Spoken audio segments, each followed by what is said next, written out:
Glendalough may be a national monument site, but it is also a local graveyard. This is easy to miss when thousands of visitors, managed by many state bodies, might seem to overwhelm the local voice.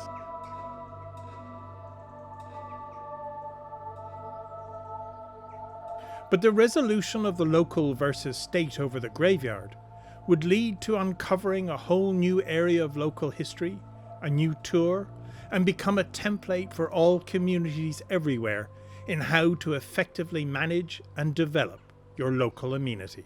Glendalough, being as important as it is nationally and internationally, has a lot of state agencies involved in it and a lot of local government involved in it, and it needs that to keep the site protected.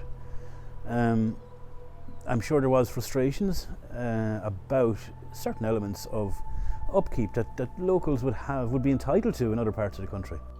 People were sort of saying, it's our graveyard, it's our locality, and yes, we can't do what we'd like to do, and we can't pay the respect we'd like to pay to our ancestors. Because there was always the query as to who owned the land, who were the bodies behind it, and nobody seemed to know, and I thought that was really sad. So therefore nobody could take responsibility for any one part of it. They all had their own sections and they were clear about that, but the combined thing was just frustrating. The graveyard was in a terrible condition, in my opinion. Briars were growing right up to between the cathedral and the round tower. I took it in hand myself without really checking out to see was it good to do it or was it right to do it or anything. I just cut my clippers and went down and began to cut these briars. And a lot of people came in at different stages after that.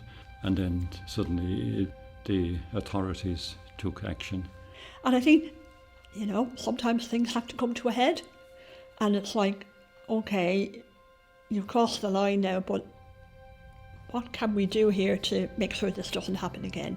So Graham Warren, who is the head of archaeology in UCD, he and Conor McDermott have been coming here for, I think it's maybe 9 years now, doing summer archaeological digs. Graham said, well, maybe we just gather all the agencies together and sit down around a table. One of the things I know I'm quite good at is bringing people together in a variety of different fora, of talking to people and trying just to see if people can work out a way of working together, of trying to move things forward.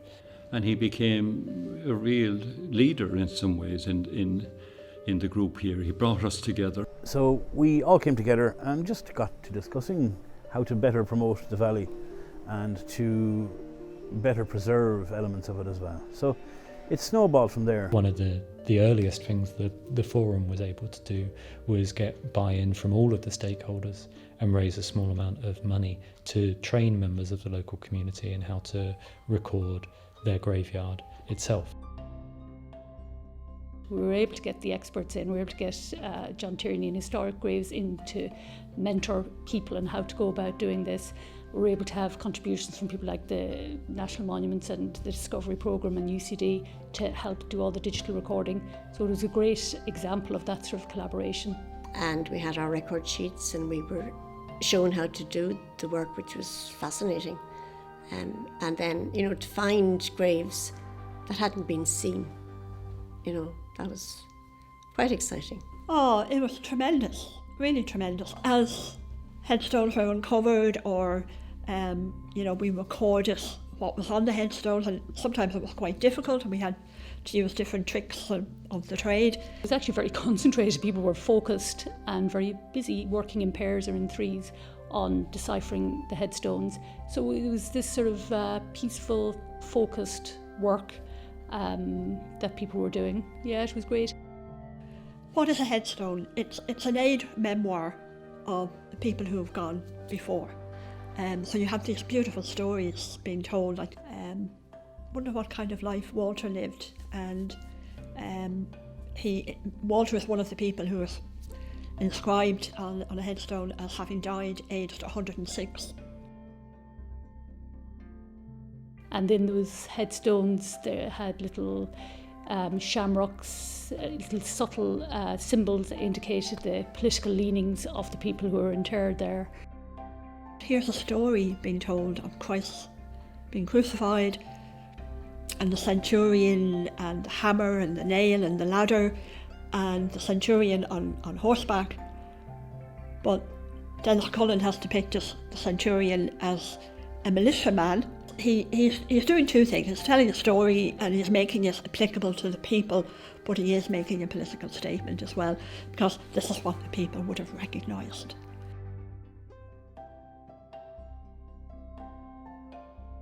So it's nice to see that people could come in and they could learn how to take care of things, you know, like and kind of investigate them and kind of, you know, kind of go forward with it and turn it into a project that they kind of own and can develop. You know, I think that's the really important thing for like a community in the area. It's just that they are involved and that they kind of feel that they're part of building that information and putting it together. Like the Heritage Forum was a good thing to do. It will continue to be a good thing for many, many years. It has brought an awful lot of new voices to the landscape of Glendalough. It's brought an awful lot of new research to the understanding of Glendalough. The new website we've put forward, for anyone who's interested in Glendalough, it's really the one-stop shop for all things Glendalough related, and it covers the entire valley. During Heritage Week we have large numbers of people come to see the exhibitions.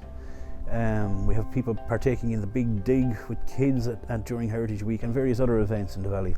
It's been a pleasure to be involved in, and it's been a pleasure to just see how, by bringing people together, by letting them talk things through, you're drawing on different people's expertise, different people's resources in different ways, you can achieve huge amounts of stuff.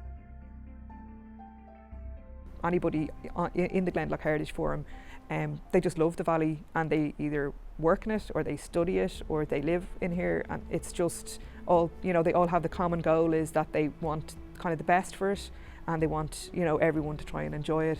That's what I'd kind of hope that was kind of the outcome would be.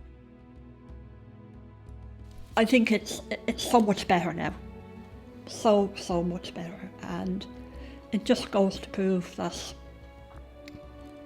when you talk, anything is possible.